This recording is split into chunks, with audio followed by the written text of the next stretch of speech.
Okey, kita berjumpa kembali untuk sambungan pada chapter keempat, Multi Degree of Freedom System, iaitu contoh yang ketiga. Untuk contoh yang ketiga ini, kita akan sama-sama menyelesaikan masalah berkaitan dengan 3 Degree of Freedom System. 3 Degree of Freedom System untuk contoh yang ketiga ini mempunyai 3 mesh. Mesh yang pertama, mesh yang kedua dan seterusnya adalah mesh yang ketiga. Dan mesh tersebut disambungkan dengan spring. So kiranya untuk sistem ini dinamai sebagai undamp, maksud tiada damper, dan free vibration, maksudnya tiada excitation force yang acting pada sistem tersebut.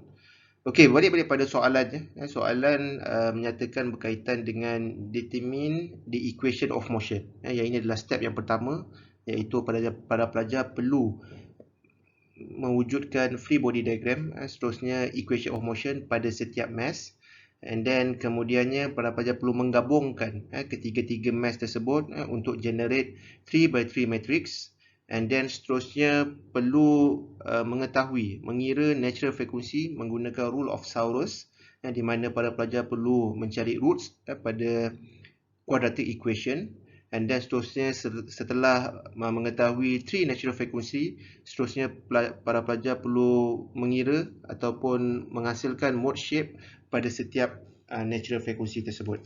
Dan untuk soalan ini, simplification telah diberikan, iaitu K1 equals to K2 equals to K, dan M1 equals to M2 equals to M3 equals to M. So untuk case ni tiada parameter selain daripada K dan M. Okey, kita pergi step by step macam mana para pelajar perlu mewujudkan equation of motion. Basically saya dah ajar pada para pelajar berkaitan daripada free body diagram, terusnya kepada equation of motion, dan seterusnya macam mana terhasilnya matrix 3x3. So ini matrix ini terhasil daripada 3 persamaan equation of motion, iaitu consist of mesh number 1, mesh number 2 dan mesh number 3. So yang ini adalah jawapan yang sepatutnya yang para pelajar tulis setelah para pelajar menyelesaikan equation of motion. And then seterusnya, step seterusnya adalah berkaitan dengan general equation, general solution in the form. Jadinya para pelajar pastikan bahawa equation yang para pelajar guna adalah jenis harmonik, iaitu X equals to capital X sin omega T. Dan seterusnya daripada displacement, apa yang para pelajar perlu buat adalah double differentiation untuk mendapatkan acceleration. Acceleration ataupun X double dot equals to negative omega square multiply by X sin omega T. So yang ini kita assume oscillation yang terhasil daripada sistem tersebut adalah harmonik. Dan seterusnya, para pelajar perlu menggantikan equation number 3 ke dalam equation number 2.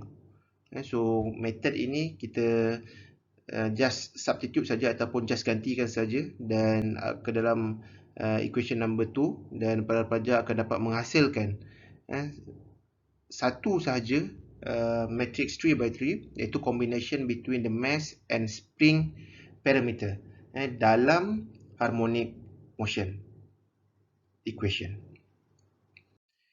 Okey, seterusnya apa yang para pelajar perlu assume adalah kita buat non-trivial solution, di mana kita pastikan bahawa segala parameter yang kita kaji adalah equals to 0.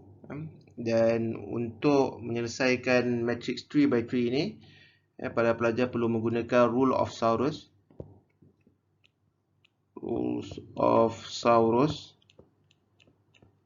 Seperti yang saya ajar pada para pelajar pada video yang sebelumnya.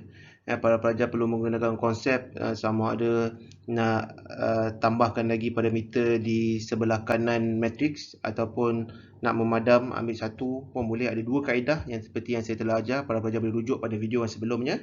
Dan setelah menggunakan rule of Saurus, apa yang para pelajar akan dapat? Para pelajar akan mendapat satu single equation ataupun single quadratic equation yang consist of K, M and omega. Dan selepas para pelajar simplify kan, kita boleh anggapkan bahawa lambda equals to m omega square divide by k. So automatically then the equation will be reduced in term of single line equation untuk kita dapatkan dia punya eigenvalues ataupun kita namakan dia sebagai natural frequency of the system. Dan para pelajar perlu ingat macam mana nak selesaikan equation ni. Para pelajar perlu menghasilkan punca iaitu kena refresh balik mathematics. Tapi kalau K dan M diberikan dalam value numerical, para pelajar boleh menggunakan straight away gunakan scientific calculator untuk mendapatkan punca pada persamaan tersebut.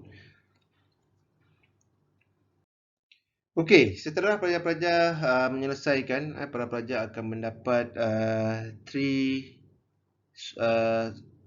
mendapat tiga natural frequency ataupun kalau ikutkan equation sebelum ni dinamakan lambda 1, lambda 2 dan seterusnya adalah lambda 3. Dan setiap roots ataupun setiap punca mempunyai numerical value. Numerical value mula daripada bawah iaitu 0.1981, seterusnya 1.155, seterusnya 3.247. Yang ini dinamakan natural frequency of system dan seterusnya lambda gantikan balik dalam notation omega 1, omega 2 dan omega 3 dan para pelajar akan dapat jawapan dalam K over M. So ini dinamakan natural frequency pada setiap sistem.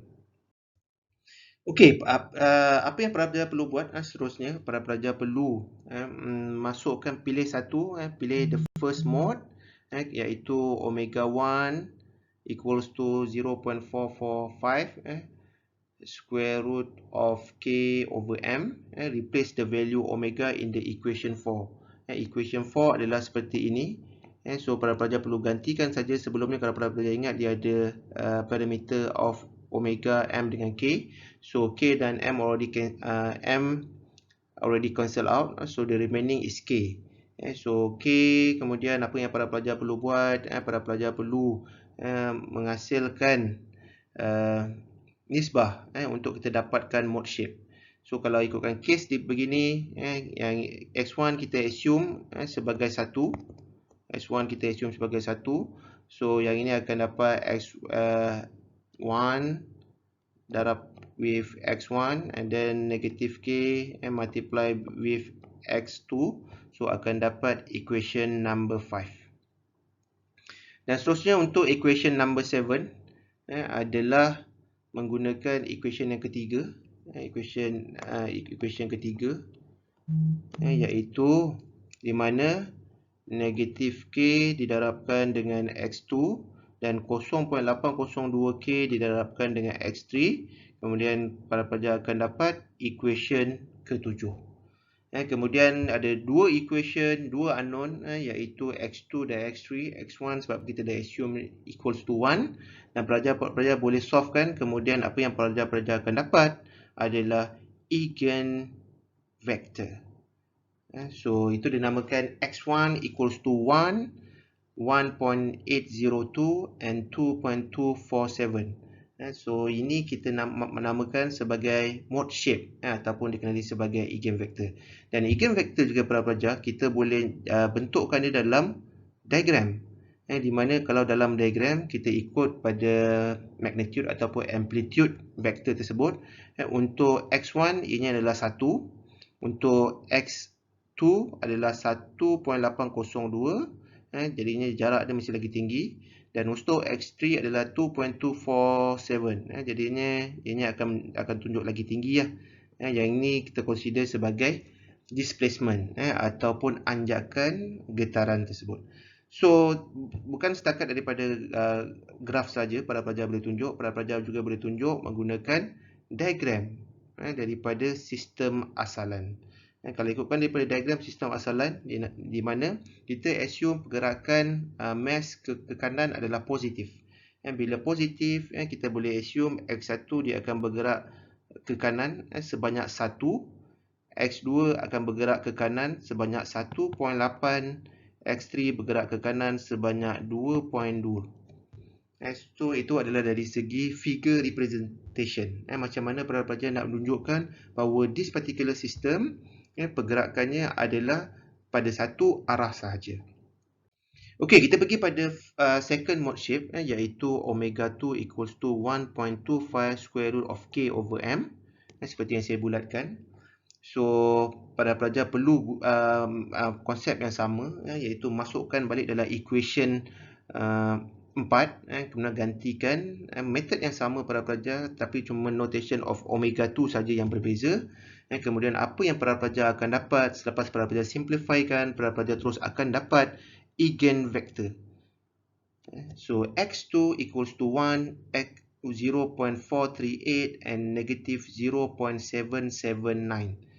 So daripada notation tersebut, para pelajar juga boleh wujudkan iaitu dalam graph representation di mana x1 adalah positif ke atas sebanyak 1 magnitude, x2 adalah positif ke atas sebanyak 0.438 dan x3 adalah negatif. Negatif maksudnya moving downward sebanyak 0.779. Dan menunjukkan daripada sistem daripada sistem apa yang pelajar akan dapat, M1 akan bergerak ke kanan sebanyak 1, M2 akan bergerak ke kanan sebanyak 0.438 dan M3 akan bergerak ke kiri sebanyak 0.779.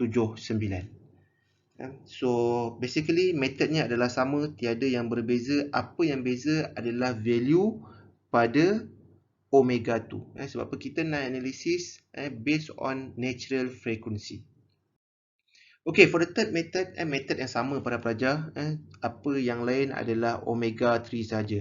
Yang parameter omega 3 equals to 1.80 square root of k over m. Kemudian para pelajar kena substitute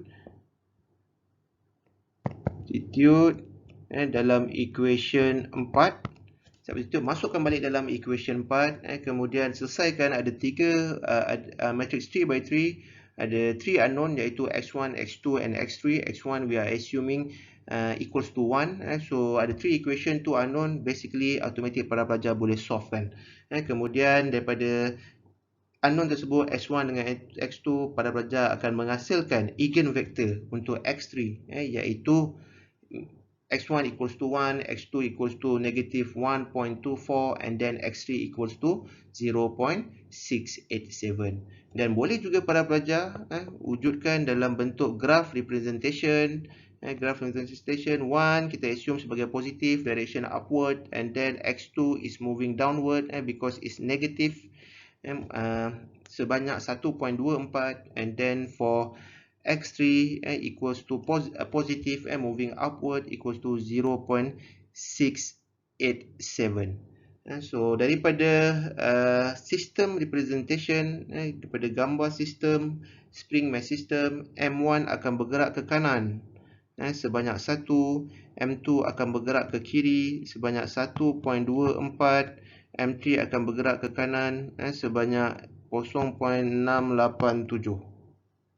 Itu adalah bagaimana para pelajar perlu menunjukkan kefahaman berkenaan dengan eigenvector, di mana pergerakan pada setiap mass ada ketikanya sama dan ada pada ketikanya berbeza daripada segi magnitude, dan ada juga pada ketikanya berbeza daripada segi arah, sama ada positif ataupun negatif.